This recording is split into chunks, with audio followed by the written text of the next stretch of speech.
यहीं से कंटिन्यू कर देते हैं। ट्रायंगल, ये फिगर मालूम हो गया था, फिगर मालूम हो गया था। मिरर कौन सा था?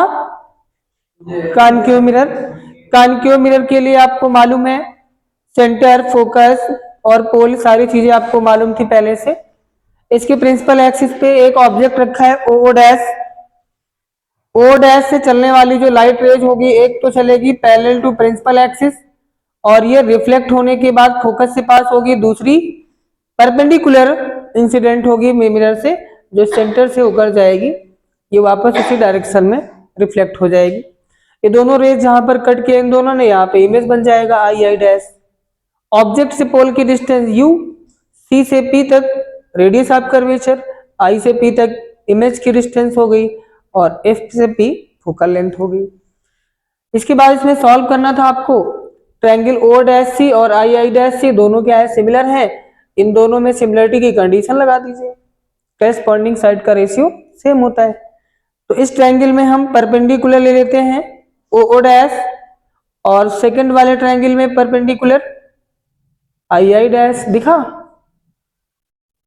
Is equal to second side का रेशियो। इसी ट्रायंगल में ले लेते हैं बेस ओसी, इसमें बेस कितना है? आईसी। इक्वेशन नंबर फर्स्ट हो गया। ऐसे ही आपको करना है इन ट्रायंगल। अब इधर इमेज के इधर दो ट्रायंगल आपको देखने हैं, A N F and triangle I I dash F. ये भी आप देखोगे तो आपको क्या मिलेंगे? सिमिलर मिलेंगे, similar to each other. Similarity की कंडीशन यहां पे लगा दो, परपेंडिकुलर ए एन और इसमें परपेंडिकुलर आई आई डैश हो जाएगा। इज इक्वल टू बेस कितना है? एफ एन और इसमें बेस आई एफ। अब फिगर से आपको देखकर आपको मालूम हो रहा है कि A N is equal to O O dash है। A N is equal to O O dash and F N जो है ये एन पॉइंट बिल्कुल पी के पास है। ये दोनों पॉइंट बिल्कुल पास में, मतलब इनके बीच की जो डिस्टेंस है बहुत छोटी होती है, यानी निग्लेजिबल होती है, उसको हम निग्लेक्ट कर सकते हैं। तो ये ध्यान रखना कि एफ एन ये नियर अबाउट, लगभग का साइन है। एफ एन किसके इक्वल होगा? पी एफ के। ये बीच की डिस्टेंस बहुत छोटी हो जाएगी और सारी डिस्टेंस को पोल से नापना भी है। ए एन को लिखेंगे ओ डैश, एफ एन हो जाएगा पी एफ और ये I F. Question number second हो गया। अब जरा फर्स्ट और सेकंड इक्वेशन को देख लो। By equation first and second we get, क्या मिलेगा इन दोनों से? एक साइड सेम है तो सेकंड साइड आपका सेम हो जाएगा। OC upon IC is equal to, इसमें कितना है? पी एफ अपॉन में आई एफ, इक्वल रख दिया। अब सारी की सारी डिस्टेंस को आपको मेजरमेंट कहां से करना है? पोल से। ये है ओसी, ये डिस्टेंस चाहिए और हमें इसको नापना कहां से है? पोल से। तो इसको कैसे ब्रेक करके लिखा जाएगा? ओसी हमें चाहिए तो हम लिखेंगे ओपी, पूरी ले लेंगे, ओपी से ये सीपी माइनस कर देंगे, यही बचेगी ना। तो ओसी को क्या लिखा जाएगा? OP minus CP. फिर नीचे है आईसी, आईसी कौन सी है? ये डिस्टेंस है आईसी, इसको फाइंड करना है। कैसे निकालेंगे? सीपी से आईपी माइनस कर देंगे, है ना। सीपी से ये आईपी इतनी माइनस कर देंगे, ये मिल जाएगी। तो सीपी माइनस आईपी हो गया। पीएफ ये तो पोल से लिखी है, इसमें कुछ नहीं चेंज करना है। आईएफ चाहिए, ये आईएफ है, क्या लिखोगे इसको? IP minus PF. आईपी से पीएफ ये माइनस कर दोगे तो इतनी बचेगी। आईएफ को क्या लिखेंगे? IP minus PF। अब सारी डिस्टेंस को पुट करिए इसमें। OP क्या है? O से P दी डिस्टेंस U है, और पहले से आपको बता रखा है लेफ्ट साइड में जो डिस्टेंस होती है उनको माइनस में रखना है। ये सारी लेफ्ट में है, सारी माइनस में होंगी। OP हो जाएगा माइनस U। CP क्या है बोलो इसमें? C से P क्या है? R हो गया। रेडियस आप कर्वेचर लेफ्ट में है तो माइनस में, अपॉन में CP वही है R। IP क्या है? हाँ इमेज है। PF फोकल लेंथ F हो गया। IP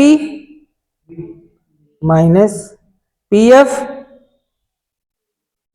फोकल लेंथ हो गया। माइनस U प्लस R हो गया, अपॉन में माइनस R प्लस V हो गया। माइनस F अपॉन में माइनस V प्लस F हो गया। इतना मालूम हुआ? अब आपको मालूम है यहां पे जो R लिखा है रेडियस ऑफ कर्वेचर, ये फोकल लेंथ का 2 टाइम्स होता है, फोकस दूरी का डबल वक्रता त्रिज्या होती है। तो R के प्लेस पे आपको पुट कर देना है इसको 2F। R के प्लेस पे 2F प्लस V। अब इसको क्रॉस मल्टीप्लाई कर दीजिए। माइनस V को उठाइए, इसमें मल्टीप्लाई कर दीजिए, माइनस माइनस प्लस UV, इसमें मल्टीप्लाई करेंगे तो माइनस 2FV। अब F को उठाओ, इसमें मल्टीप्लाई कर दो, minus UF plus 2F square.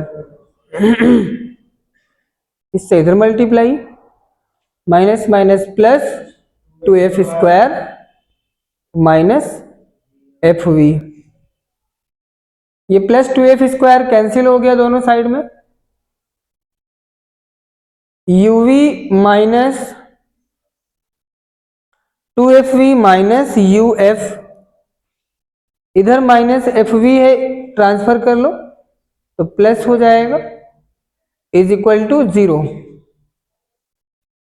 UV ये माइनस 2FV और ये प्लस का FV, प्लस माइनस सब्ट्रैक्ट हो जाएंगे, घट जाएंगे, तो एक बचेगा माइनस का FV और ये माइनस का UF। जो माइनस वाले टर्म है इधर ट्रांसफर कर दो। हाँ अच्छा, माइनस वालों को इधर ट्रांसफर कर दो, प्लस हो जाएंगे, है ना। UF प्लस FV हो गया। इसको डिवाइड कर देना है UVF से, तो डिवाइड करोगे UV को डिवाइड कर देंगे UVF से, इज इक्वल टू UF, इसको भी डिवाइड कर दो, सभी को डिवाइड करना है, UVF। ये UV से UV कैंसिल हो जाएगा, UF से UF कैंसिल हो गया, FV से FV कैंसिल हो गया। 1/F is equal to 1/V plus 1/U, यही होता है, ये फोकल लेंथ का फार्मूला होता है। ये कॉनकेव मिरर के लिए है, ऐसे ही होता है कॉन्वेक्स मिरर के लिए भी होगा, और दो में से एक एग्जाम में आपको मिलेगा, बोर्ड एग्जाम में।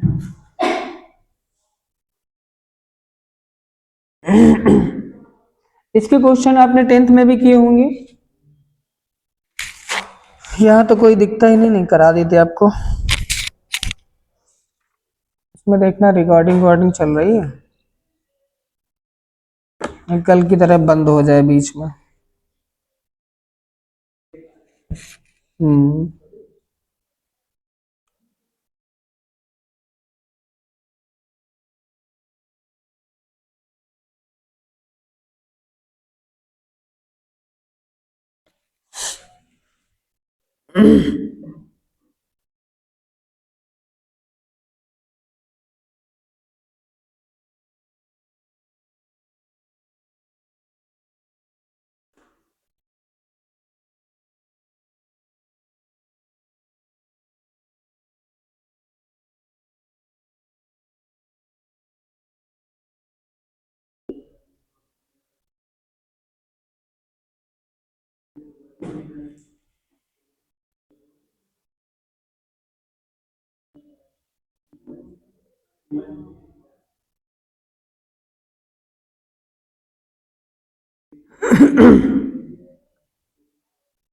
देखिए जो आपने फार्मूले पढ़े हैं इस टाइप के, जो न्यूमेरिकल इस फार्मूले से किया होगा 10th क्लास में, वो डायरेक्ट फार्मूले पर होते हैं।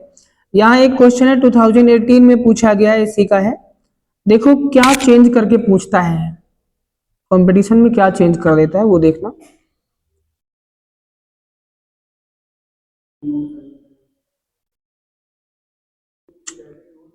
पीछे रिफ्रैक्शन हुआ तो वो अपवर्तन पढ़ाया ना, रिफ्लेक्शन रिफ्रैक्शन, रिफ्रैक्टिव इंडेक्स अपवर्तनांक हो गया। फार्मूला हुआ है n=c/v करके रिफ्रैक्टिव इंडेक्स का, वो तो स्नेल्स रूल है। रिफ्रैक्टिव इंडेक्स हुआ कि नहीं हुआ ये पूछना। अपवर्तनांक n=c/v होता है, हुआ है। चलो इसके भी न्यूमेरिकल मिल गए, इसको भी करवा देते हैं।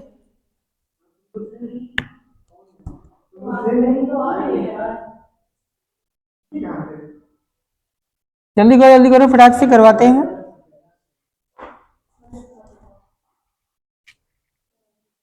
और critical angle, total internal reflection, ये नहीं हुआ ना, ये टोटल इंटरनल रिफ्लेक्शन का कोविड-19 में क्वेश्चन आया था।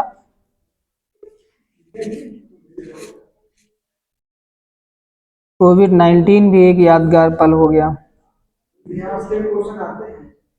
ये कोविड-19 का ही तो क्वेश्चन है, एक लिखा है इसमें।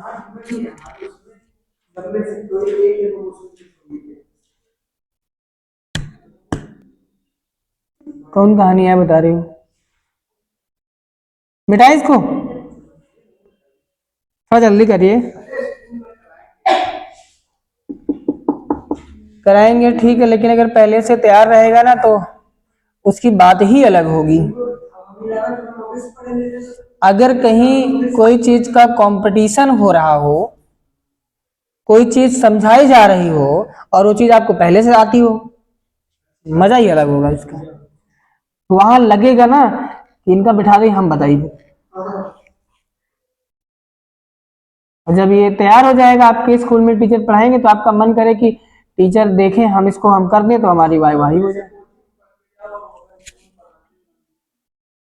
नहीं, ये गलत फहमी है, जहां मिले वहां पढ़ते रहिए।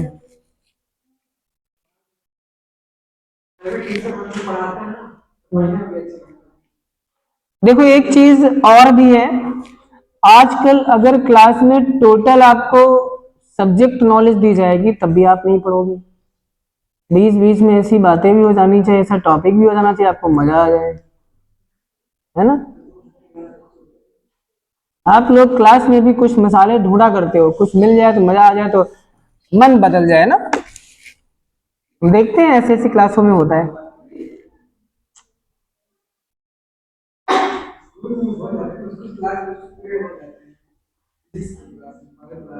कहाँ निकाला करती हूँ तो कहाँ हाथ डाले हो।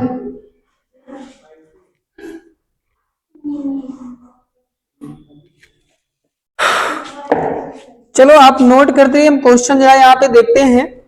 क्वेश्चन बोला जाए ना इसका कि पहले जो लिखा है रिफ्रैक्टिव इंडेक्स, उसका कोई भी कराए, दोनों कर लें। पहले इसका क्वेश्चन बोला गया 2018 का क्वेश्चन है, ध्यान देना। बोला गया क्वेश्चन पूरा सुन लो हिंदी में। कोई बिंब, बिंब मतलब ऑब्जेक्ट, वस्तु, ठीक। एक होता है बिंब, एक होता है प्रतिबिंब। तो प्रतिबिंब मतलब क्या होता है, इमेज। तो हमने बिंब बोला है, बिंब, बिंदु नहीं बोला है, बिंब बोला है। तो बिंब का मतलब वस्तु, ऑब्जेक्ट। नहीं क्वेश्चन में बिंब लिखा होता तो ये क्या है, पहली बार वर्ड सुन रहे हैं। तो बोला गया कोई बिंब 15 सेंटीमीटर फोकस दूरी के किसी अवतल दर्पण से 40 सेंटीमीटर की दूरी पर स्थित है। मिरर कौन सा है, कहाँ, कॉनकेव बोला गया है। इसकी फोकल लेंथ कितनी दी गई है, 15 सेंटीमीटर बोला है। कॉनकेव लेंस, कॉनकेव मिरर की फोकल लेंथ हमेशा निगेटिव होगी, हाँ माइनस में, और जो बिंब है यानी जो ऑब्जेक्ट है वो 40 सेंटीमीटर दूर रखा है, मींस यू। ठीक, अब यहां से तो आपको मालूम है v निकल आएगा। आगे भी क्वेश्चन है, बोल रहा है कि यदि इस बिंब को दर्पण की दिशा में 20 सेंटीमीटर स्थानांतरित कर दिया जाए तो अब प्रतिबिंब कितनी दूरी पर विस्थापित हो जाएगा। यानी आप मान लो कि जैसे ये अवतल दर्पण हो गया, ठीक, ये सेंटर हो गया। पहले मान लो यहां कहीं पे ऑब्जेक्ट था, ये पूरा 40 थी डिस्टेंस पूरा, ठीक। अब बोला कि इसको दर्पण की दिशा में ले जाया जाए, कितना, 20। अच्छा, अगर हम 20 सेंटीमीटर लेके जाएंगे आगे, तो मान लो यहां कहीं ले आए, यहां से 20 ले आए हम। अब बताओ ध्रुव से वस्तु कितना दूरी पे होगी, 20 ही तो रहेगी, क्योंकि पूरा 40 थी, होगा ऐसा। तो पहले यहां से हम निकाल लेते हैं v कितना मिलेगा। फार्मूला आपको मालूम है, 1/f equal to 1/v minus sorry plus 1/u। f कितना है, v तो फाइंड करना है, u आपको मालूम है -40, ये -40 इधर ले आओ तो प्लस 1/40। एलसीएम कितना होगा इन दोनों का, इन दोनों का एलसीएम कितना होगा, तो हमें क्या पता।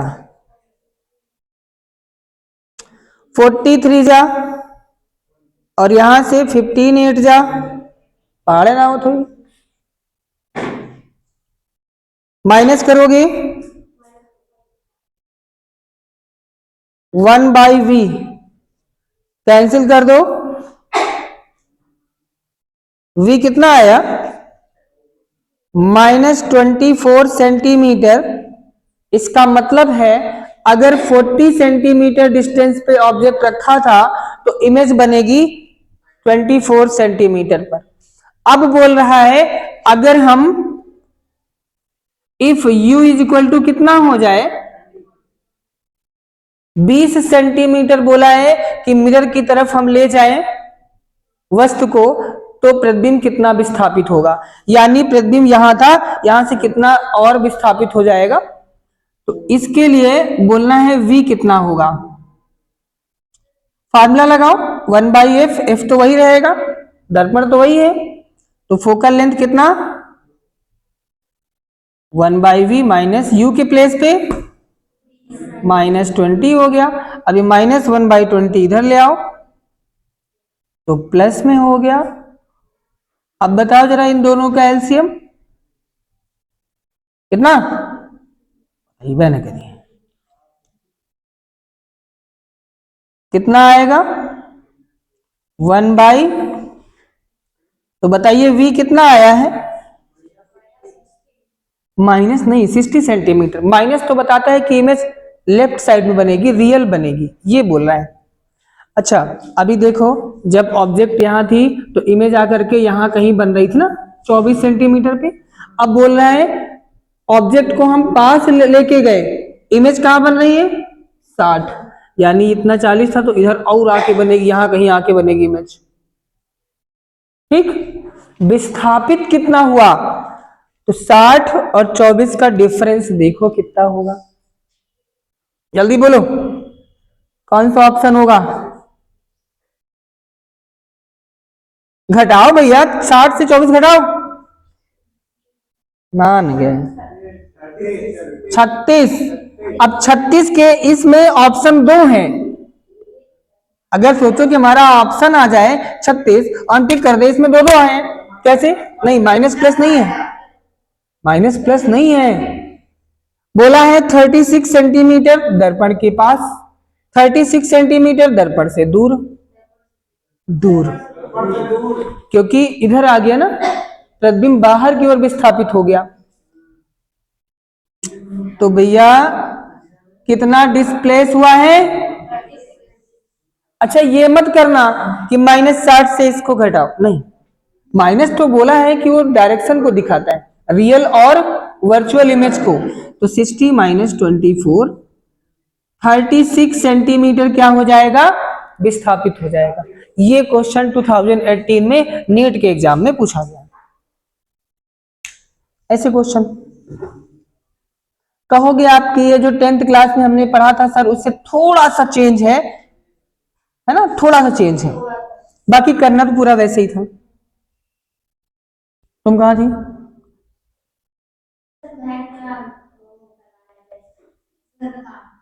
अरे वो सब बनता नहीं है। देखो ये सब बहाने मत बताया करो।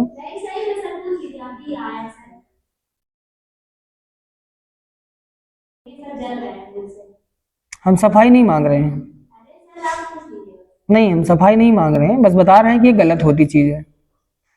स्कूल में छुट्टी हुई थी, आपको सीधे घर जाना चाहिए था, या नहीं आप जाते सीधे यहाँ चले आते हैं, लेकिन किसी दूसरे घर कतई मत जाइए। डबल पढ़े ट्रिपल पढ़े चाहे जितना दूर पड़ जाए उससे मतलब नहीं है।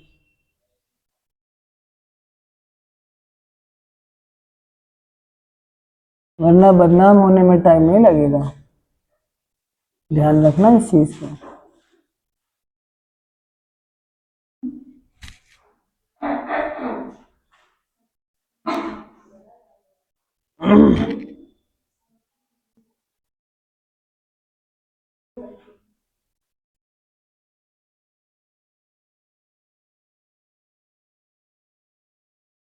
हो गया क्वेश्चन? क्वेश्चन तो सीख गए होंगे ना ये। ऐसे क्वेश्चन इन फार्मूलों के हैं, देख रहे हैं शायद ऐसा ही क्वेश्चन एक और कोई मिल जाए तो, नहीं ऐसे नहीं भाई। देखो आवर्धन वाला वो यहाँ नहीं मिलेंगे क्वेश्चन आपको, ये सब क्वेश्चन नहीं मिलेंगे, ऐसे क्वेश्चन आप नहीं, हार्ड नहीं है, बेसिक क्वेश्चन है। लेकिन अब जो क्वेश्चन इसमें मिलेंगे ना, वो जो 12th के फार्मूले हैं वो मिलेंगे आपको। लेंस कितने टाइप के पढ़े आपने? 2 टाइप के पढ़े, कॉन्वेक्स और कॉनकेव। यहाँ पे जैसे आपसे बोला जाएगा समतलोत्तल लेंस, उभयोत्तल लेंस, अवतलावतल लेंस है, सबके नाम लिखेंगे, अभी काहे परेशान हो हैं? सभी के नाम बताएंगे। और दूसरी चीज है, आप सोचोगे कि इनके नाम से अलग होने से क्या डिफरेंस होगा, वैल्यू चेंज होंगी। अभी देखना क्वेश्चन, खतरनाक क्वेश्चन बन जाते हैं नाम चेंज होने से। हाँ तो चलिए पहले हम वो रिफ्रैक्टिव इंडेक्स का क्वेश्चन दिखा उसको करते हैं। तो क्वेश्चन सुनना, बोला गया है दो पारदर्शी माध्यम ए एवं बी किसी समतल सीमा द्वारा अलग अलग हो रहे हैं। समतल सीमा, मान लो कि एक ये हो गया पृष्ठ, एक ये पृष्ठ है, ये दोनों रखे हैं, ठीक। तो ये बीच में क्या बन रही है, समतल सीमा बन रही है। इसके द्वारा ये अलग हो रहा है और ये अलग हो रहा है। तो ऐसे ही बोला कि दोनों अलग हो रहे हैं। इन दोनों माध्यमों में प्रकाश की चाल आपको दी गई है।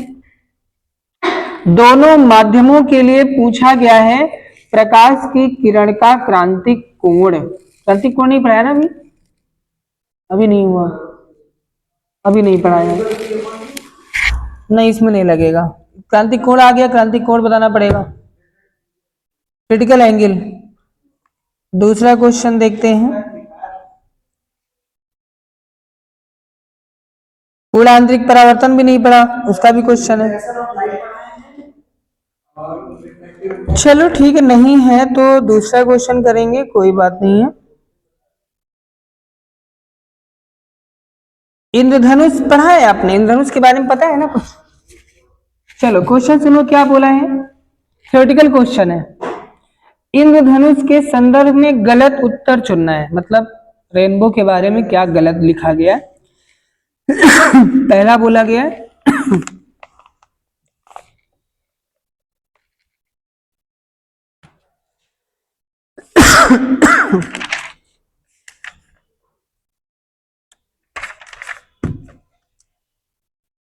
जब किसी जल की बूंद में प्रकाश की किरणें 2 बार आंतरिक परावर्तन करती हैं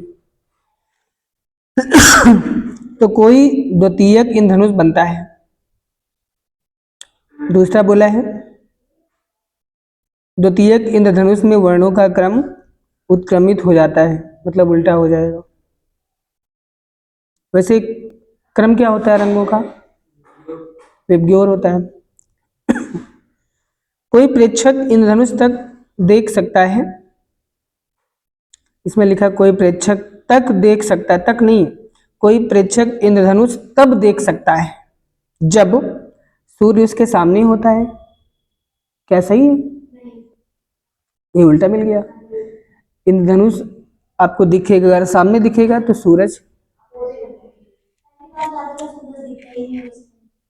कुछ भी हो, लेकिन अपोजिट में रहता है।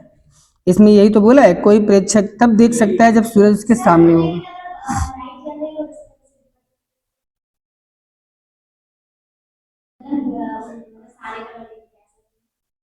आपके जो जिस कपड़े की बात कर रहे हो इसमें कुछ ना कुछ शाइनिंग वाले रेसे लगे होंगे, तभी उनसे लाइट की जो रेज आ रही है वो रिफ्लेक्ट होंगी।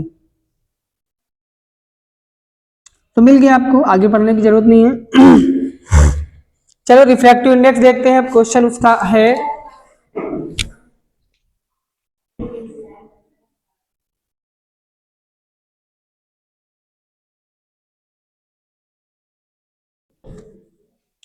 चलो बताएं।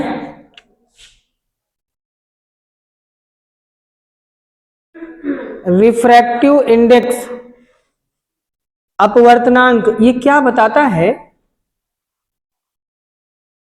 पहले से अगर पूछा जाए क्या चीज बताता है तो ये किसी भी ऑब्जेक्ट के, किसी भी सब्सटेंस के, यानी किसी भी पदार्थ के हार्डनेस और सॉफ्टनेस को बताता है। यानी कौन कितना हार्ड होगा, कौन कितना सॉफ्ट होगा। सबसे हार्ड क्या होता है?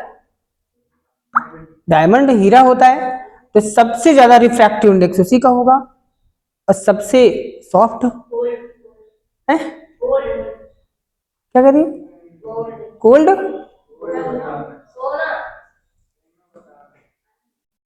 सबसे सॉफ्ट तो हवा हो गई, एयर हो गई, यानी सबसे कम एयर का हो जाएगा। समझ गए? तो सबसे कम कौन? एयर का। कितना होता है रिफ्रैक्टिव इंडेक्स इसका? अपवर्तनांक 1 होता है। और डायमंड का 2.4। यानी कि सभी पदार्थों के अपवर्तनांक 1 और 2.4 के बीच में होंगे। ठीक, ना इससे ऊपर ना इससे नीचे। अगर ऑप्शन में कोई दिखे समझ जाओ गलत है। माइनस में कोई दिखे, 0 दिखे तब भी गलत हो जाएगा।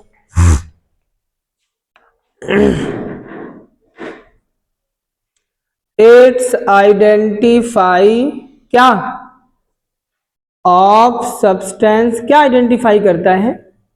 जो बोला है वही लिख दो, हार्डनेस एंड सॉफ्टनेस।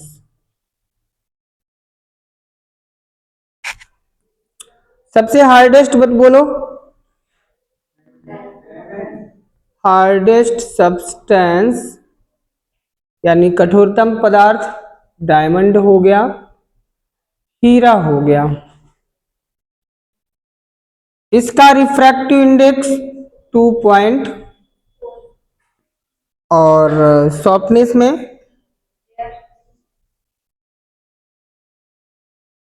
एयर ले लिया, जिसके लिए क्या होता है? n=1 होगा। अगर मान लीजिए हम देखें, ये तो हार्डनेस और सॉफ्टनेस के बिहाफ पे थी। अगर हम बात करें स्पीड ऑफ लाइट के अकॉर्डिंग, क्योंकि स्पीड ऑफ लाइट जो होती है वो अलग अलग पदार्थों में अलग अलग स्पीड उसकी होती है, सभी में सेम नहीं होती है। सबसे ज्यादा स्पीड किस में होती है? निर्वात या फिर वायु में, है ना। If speed of light in vacuum और एयर इज सी से लिखते हैं ना, and speed of light in medium v हो जाए, तो v क्या है, मीडियम में स्पीड ऑफ लाइट, और c हो गई वैक्यूम या फिर एयर में।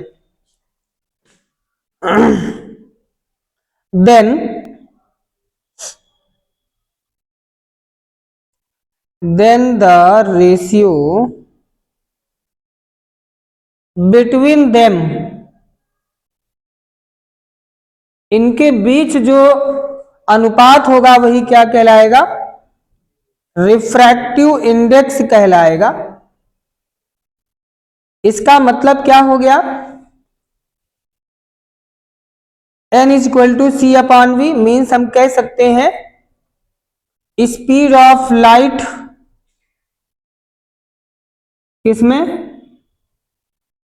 इन वैक्यूम, और speed of light in medium, इनका रेशियो क्या कहलाएगा, रिफ्रैक्टिव इंडेक्स कहलाएगा। अब आप बताइए, अगर आपको निकालना हो, ऐसे ओरल बता रहे हैं, अगर आपसे बोला जाए वाटर में स्पीड ऑफ लाइट दे दी जाए तो कहा जाए वाटर का रिफ्रैक्टिव इंडेक्स कितना होगा। तो अगर वाटर का दे दी जाए स्पीड ऑफ लाइट, तो वैक्यूम का तो पता होता है ना, 3 इंटू 10 टू पावर कितना, 8 मीटर पर सेकेंड। ये आपको याद होना चाहिए, इसको आप रखोगे ऊपर, और नीचे वाटर में जो स्पीड होगी लाइट की उसको रखना है, डिवाइड कर देना है, तो रिफ्रैक्टिव इंडेक्स निकल आएगा। अगर रिफ्रैक्टिव इंडेक्स दिया है और मीडियम का पूछ रहा है स्पीड कितनी होगी उसमें इस लाइट की, तो आप वो निकाल सकते हो, इसकी वैल्यू फिक्स है ऊपर वाले की। नोट कर लीजिए।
Speed of light in vacuum, निर्वात या वायु में प्रकाश की चाल।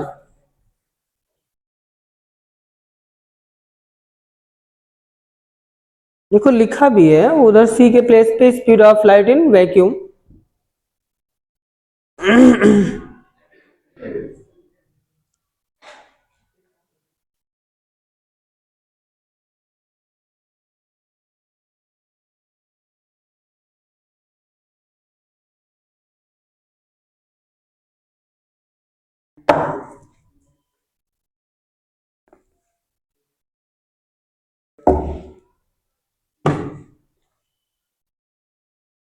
चलिए आगे देखते हैं।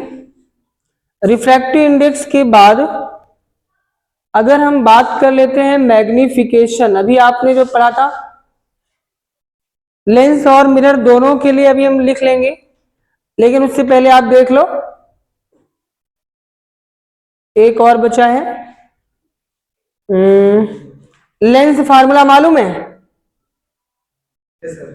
चलो पहले लेंस की बात कर लेते हैं। लेंस कितने टाइप के आपने पढ़े?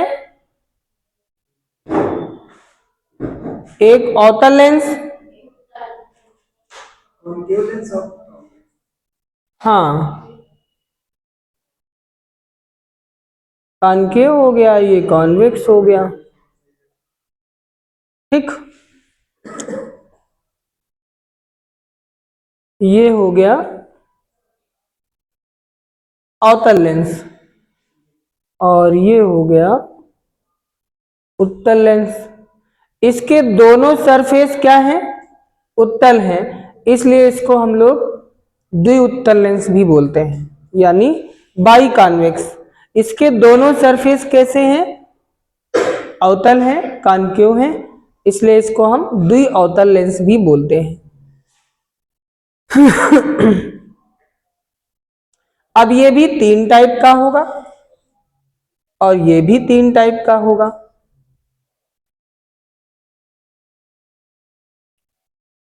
कॉनकेव की बात करते तो एक तो यही हो गया, सेम जो ऊपर बना है वही वाला। दूसरा होगा, एक देख रहा है इसका सरफेस प्लेन है और एक सरफेस इसका कॉनकेव है। दूसरा हो गया,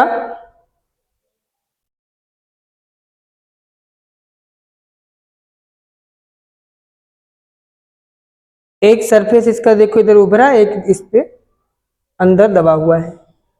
इसमें ये हो गया कॉन्वेक्स, इसमें भी वैसे ही एक सरफेस प्लेन और एक कॉन्वेक्स। इसमें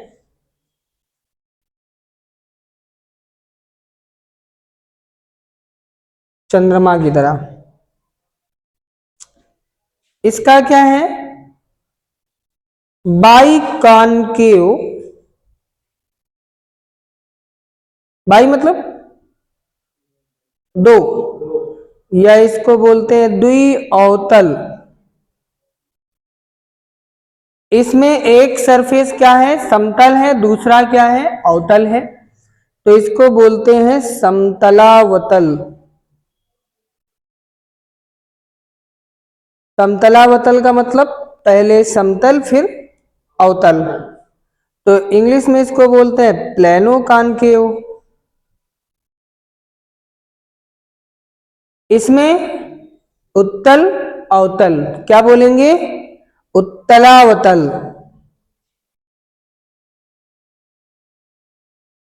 यानी कॉन्वेक्सो कॉनकेव। ये है द्विउत्तल, इसके दोनों सरफेस क्या है? उत्तल है। बाई कॉन्वेक्स, और ये है एक समतल है, दूसरा उत्तल है।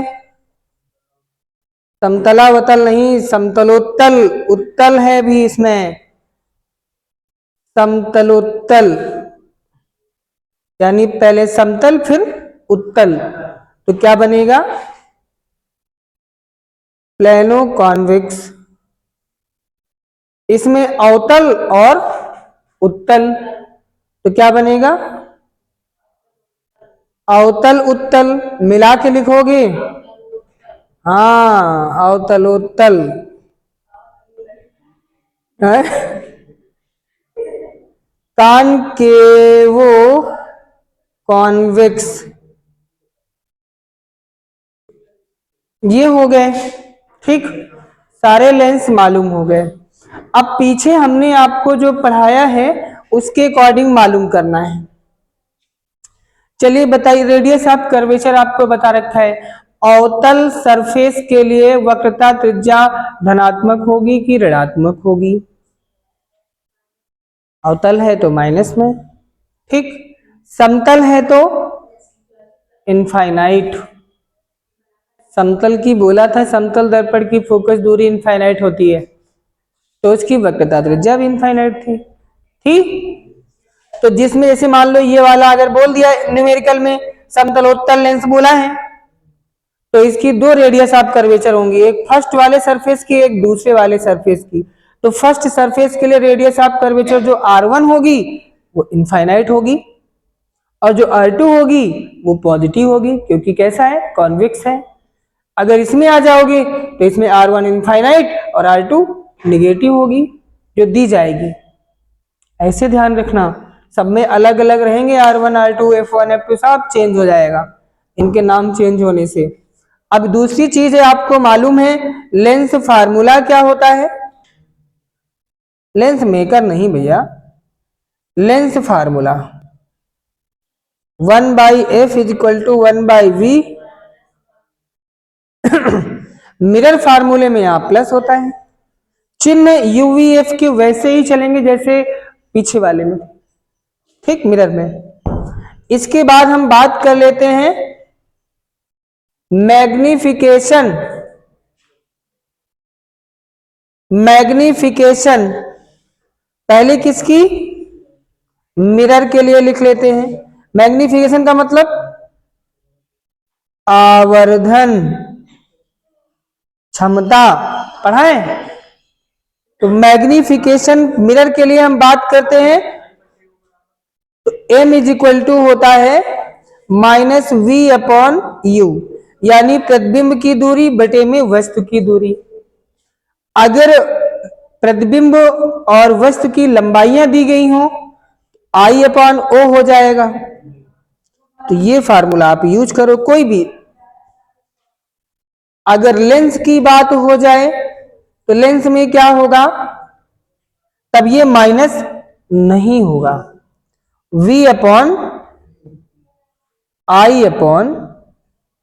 अब यहां I/O है, कुछ लोग भैया इसको H1/S2 कुछ भी लिखते हैं, तो जो आपको ठीक लगे वो रखिएगा। हम तो बता रहे हैं I का मतलब है लेंथ ऑफ इमेज, इमेज की लेंथ, लंबाई। O क्या है? वस्तु की लंबाई, ऑब्जेक्ट की। अब इसको H1S2 से लिखो या I और O से लिखो, समझाने के लिए I मतलब इमेज, O मतलब ऑब्जेक्ट लिख दिया ऐसे। इसके बाद जरा बताना power of lens. Power of lens, lens की पावर क्या होगी?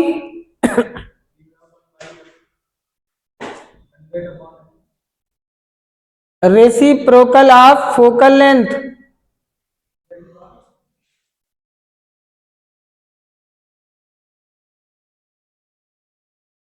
एक तो हिल रहा है पूरा board. Reciprocal of focal length यानी क्या है? फोकस दूरी के व्युत्क्रम, मतलब उल्टा रेसिप्रोकल। व्युत्क्रम को क्या कहते हैं? रेसिप्रोकल नहीं, रेसिप्रोकल तो लिखा है व्युत्क्रम। फोकस दूरी के व्युत्क्रम को लेंस की क्षमता कहते हैं।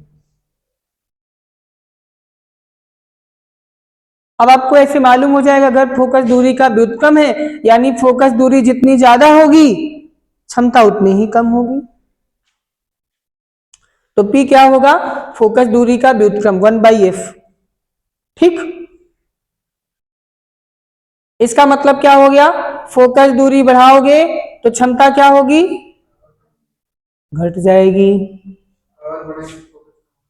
अगर मान लो फोकस दूरी हमारी मीटर में है तो 1/f यूज करोगे फार्मूला, m का मतलब मीटर में फोकस दूरी हो। अगर फोकस दूरी किसी क्वेश्चन में सेंटीमीटर में दी गई हो 100/f यूज करना है, लेकिन यहाँ पे फोकस दूरी सेंटीमीटर में रखना होगा। तो ये फार्मूले भी गलत ना होने पाए, ये भी ध्यान देना है। लेंस की क्षमता का मात्रक क्या होता है? हाँ, unit of power of lens is dioptre. याद रहेगा, शॉर्टकट में डी से लिखते हैं। लेंस की क्षमता का मात्रक क्या हो जाएगा? डायोप्टर हो गया।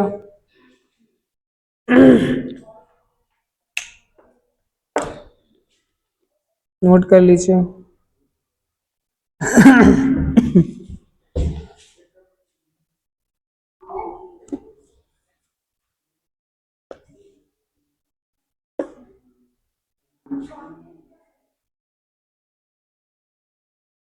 कर्व फीस के बाद खत्म कर देते हैं क्रिटिकल एंगल, क्रांतिक कोण, टोटल इंटरनल रिफ्लेक्शन। फिर इसके बाद जो मेन डेरिवेशन है 12th वाले हैं बड़े बड़े, उनके फार्मूले, उनका यूज, इन लेंस का यूज।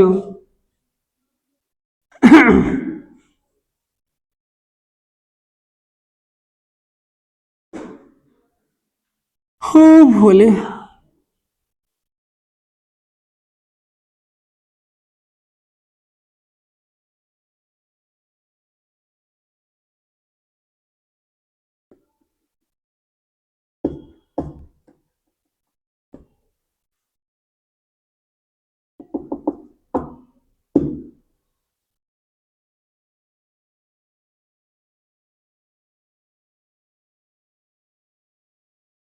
क्या बता दियो, कुछ तो बता दियो, मंजू चुप्पे चुप्पे बतला लेते हो।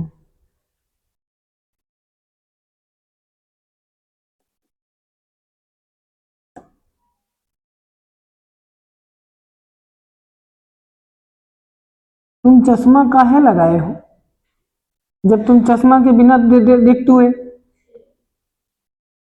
चश्मा लगा लेकिन दिखती ऐसे ऐसे ऐसे ऊपर से। हाँ, चश्मा क्यों लगाए भाई? चश्मे से नहीं दिखता क्या इधर का? तो तुम तो चश्मे के बाहर से देखती हो।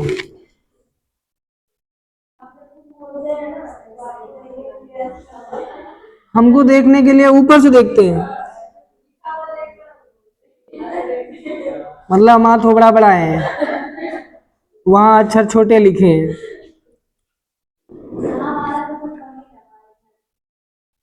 तुम पढ़ लोगे।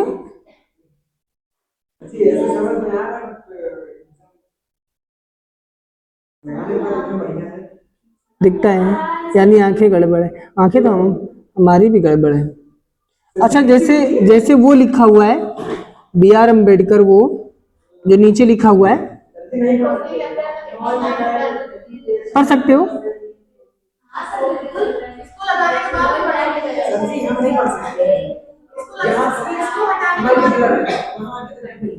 चश्मे चश्मा लगाओ। अरे हमको नहीं दिख रहा है। क्या देख रहे हो?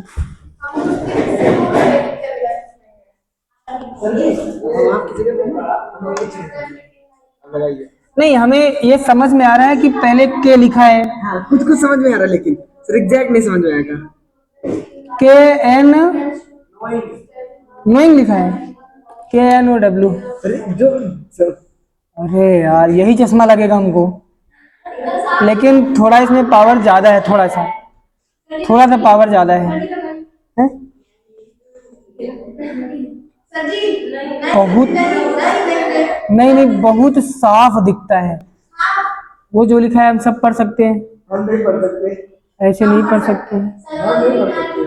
नहीं, वो तो पढ़ सकते, उसके नीचे क्या लिखा है? जैसे वो लिखा है सरोजनी नायडू, उसके नीचे जो लिखा है नहीं दिख रहा, लेकिन चश्मे से सब दिख रहा है।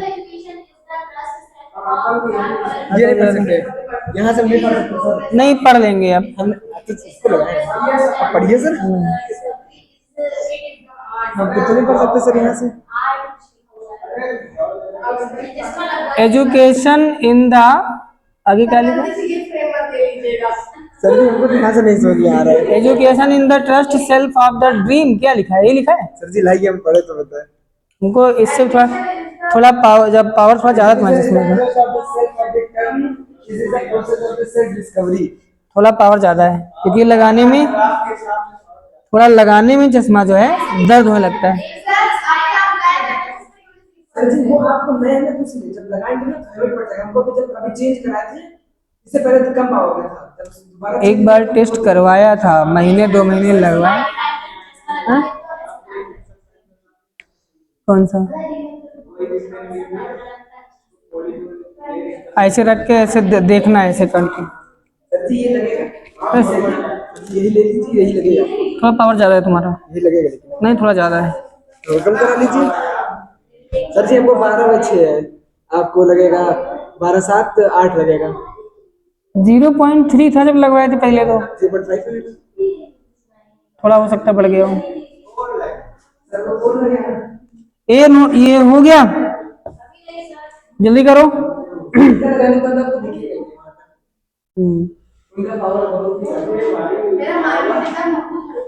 क्योंकि अभी जब हम जैसे ये बुक है, मान लो पढ़ना हो और पढ़ते रहेंगे, हो सकता है लाइन भूल के कहो दूसरी लाइन में पहुंच जाए। जरा देर तक हम बुक से नहीं पढ़ सकते।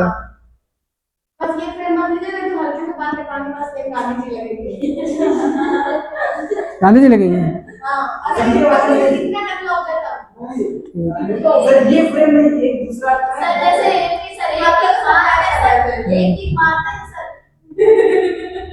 कौन सा ले अभी चश्मा? ठीक है, लेंगे कोई।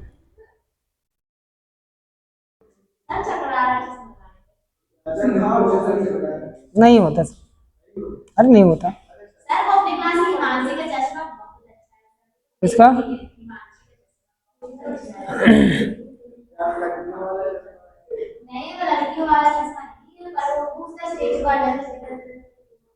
हमको क्या कबड्डी खेलना है उसके साथ?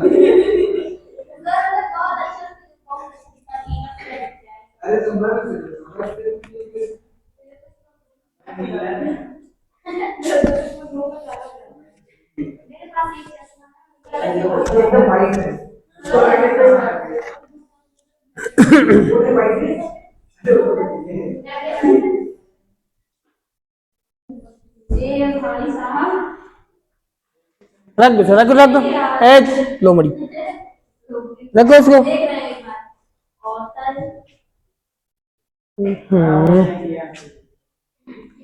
चलो डालो heading, total internal reflection and critical angle, क्रांतिक कोण तथा पूर्ण आंतरिक परावर्तन।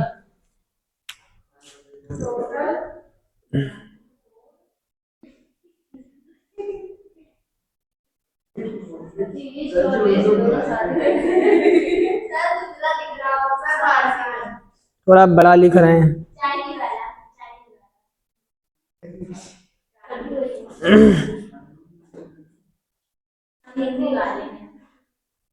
Critical angle and total internal reflection. ध्यान से समझना इसको, ठीक है? ज्यादा कुछ है नहीं, बस थोड़ा सा माइंड लगाना है इसमें।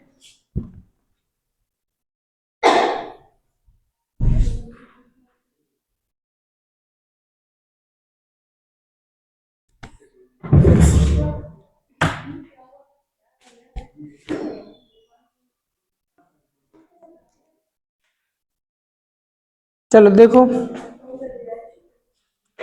अब इस कंडीशन के लिए, टोटल इंटरनल रिफ्लेक्शन के लिए क्या होना चाहिए उसको समझना है। एक आपको लेना है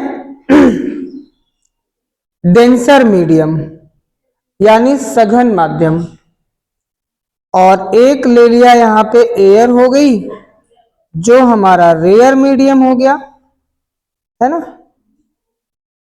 ये हो गया डेंसर मीडियम ग्लास। तो अगर कोई लाइट रेस डेंसर मीडियम से रेयर मीडियम में इंटर करती है, तो आपको मालूम है डेंसर से रेयर में जाने पर रिफ्रैक्टेड रेज जो होगी वो अवे फ्रॉम नॉर्मल हो जाएगी, अभिलंब से दूर हट जाएगी। इतना मालूम है? अच्छा, इस कंडीशन में आपतन कोण और अपवर्तन कोण में कौन बड़ा होगा?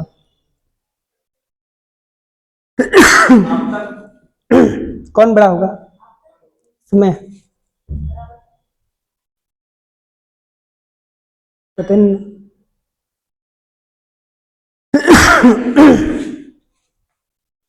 ये कौन सा है? आई बड़ा है कि आर बड़ा है? तुम भांग खाई। जब रिफ्रैक्शन पढ़ाया था तभी ये बात बताई थी जब विरल से सघन में आती है तो आपतन कोण आई बड़ा होता है, आर छोटा होता है, क्योंकि उसमें अभिलंब की ओर मुड़ती है। इसमें अभिलंब से दूर हट गई है, आपतन कोण छोटा हो गया, अपवर्तन कोण बड़ा होता है। कब? जब प्रकाश किरण सघन से विरल में जाएगी। अच्छा, इतना तो मालूम है कि ये अभिलंब से दूर हट गई है। अब आप मुझे बताएं, इमेजिन करें, अगर आई की वैल्यू हम बढ़ा दें, आपतन कोण का मान बढ़ा दें, यानी ये लाइट रेज को थोड़ा और नीचे से डालें, तो ये आर और बड़ा हो जाएगा, यानी ये वाली और ऊपर मुड़ जाएगी। इतना हम बढ़ा दें, क्या इतना आपतन कोण बढ़ा दें,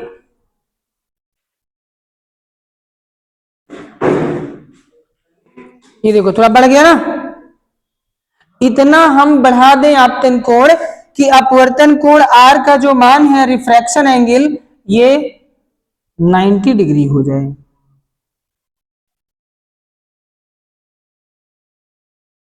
ठीक, तो जिस आपतन कोण पर अपवर्तन कोण रिफ्रैक्शन एंगल 90 डिग्री हो जाएगा, ये इंसिडेंट एंगल यानी आपतन कोण क्रिटिकल एंगल कहलाएगा, सी। ये कंडीशन हो गई क्रांतिक कोण की।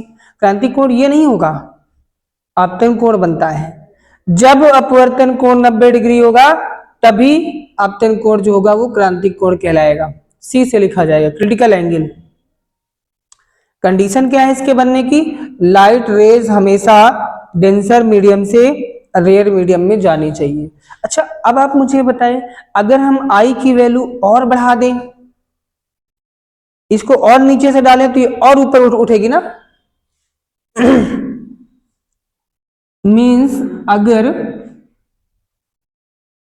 हम इंसिडेंट एंगल को और बढ़ा दें, आई की वैल्यू और बढ़ा दें, मतलब आई की वैल्यू ग्रेटर देन सी हो जाए। सी का मतलब आपतन कोण क्रांतिक कोण से बड़ा हो जाए, तो उस कंडीशन में ये जो अपवर्तित किरण होगी अब दूसरे मीडियम में बिल्कुल नहीं आएगी, उसी मीडियम में। अब देखो यहां अपवर्तन कोण कितना हो जाएगा, आर की वैल्यू 90 से बड़ी हो गई ना। तो याद रखना, ये घटना कौन सी हो गई?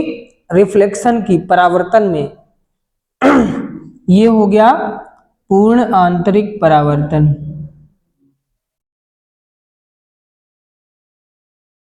Total internal reflection. अब यहां पे ध्यान देना, यही सब चीजें पूछता है छोटी छोटी, आई किससे बड़ा होगा, आर कितना होगा, ये सब चीजें पूछता है। तो टोटल इंटरनल रिफ्लेक्शन में डेंसर से रेयर में जानी चाहिए, कंडीशन हो गई। दूसरी है कि आपतन कोण यानी इंसिडेंट एंगल क्रिटिकल एंगल से ज्यादा होना चाहिए, और अगर रिफ्रैक्शन एंगल की बात करें तो 90 डिग्री से ज्यादा होना चाहिए। ये 3 फिगर हैं, ठीक। तो ध्यान देना, फॉर टोटल इंटरनल रिफ्लेक्शन, अगर हम पूर्ण आंतरिक परावर्तन की बात करें तो लाइट रेज कहां से जानी चाहिए? Light rays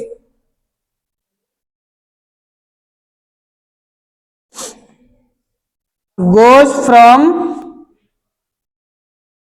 denser to rare medium, ये ध्यान रखना, सघन से विरल माध्यम में जानी चाहिए, ठीक। दूसरा क्या इसमें और क्या कंडीशन होगी? दूसरा है incident angle. Incident angle means I क्या हो? ग्रेटर देन, किससे बड़ा हो? Greater than critical angle.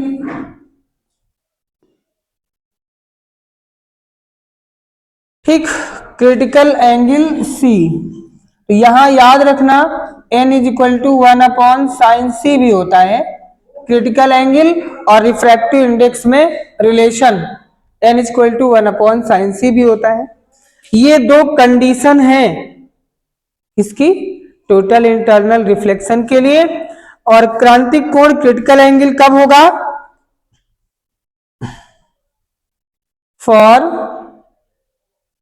Critical angle के लिए क्या होना चाहिए? क्रिटिकल एंगल के लिए क्या होना चाहिए? आपतन कोण ही क्या होगा? क्रिटिकल एंगल होगा।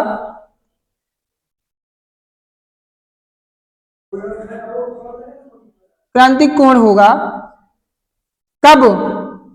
R इक्वल टू जब 90 डिग्री, यानी रिफ्रैक्शन एंगल जब 90 डिग्री होगा, R 90 होना चाहिए, तो I जो होगा वो क्रिटिकल एंगल बन जाएगा। ये बातें याद रखना है। एग्जाम्पल में जैसे ऑप्टिकल फाइबर देखा इसको, ये क्या करता है? इसके जरिए हम लाइट को मोड़ भी सकते हैं। हाँ, लाइट को मोड़ भी सकते हैं इसके जरिए, और कोई दूसरा रास्ता नहीं लाइट को बेंड करना। जैसे वो देखा नहीं है मेला वाला में, एक वो झाड़ू जैसा एक आता है लाइट, नीचे स्टैंड लगा होता है, उसमें ऐसे झाड़ू जैसी निकली रहती है ऐसे, उसको ऑन करो तो अंधेरे में तो लाइट कहीं से नहीं दिखेगी, उनके जहां पॉइंट होंगे बाहर, वो पॉइंट पे ऐसा दिखेगा, जैसे लगेगा कि आसमान में तारे टिमटिमा रहे हैं। इसका मतलब क्या है? लाइट को उसने बेंड कर दिया, वो ऑप्टिकल फाइबर होता है। ऑप्टिकल फाइबर में क्या होता है? मान लो ऐसे है ना, ऐसे रॉड है, तो यहां से लाइट जाएगी तो ऐसे ऐसे ये ऐसे में इंटरनल रिफ्लेक्शन होता चला जाएगा, समझे? ऐसे इंटरनल रिफ्लेक्शन हो जाएगा, और यहां से जो लाइट जा रही थी वो इस डायरेक्शन में निकलती हुई दिखेगी। लाइट को यहाँ पे बेंड भी कर सकते हैं। चलिए कर लीजिए, इसके बाद अब कल करते हैं। 4 लेक्चर हो गए थे इसके टोटल। हाँ भाई कल है, देख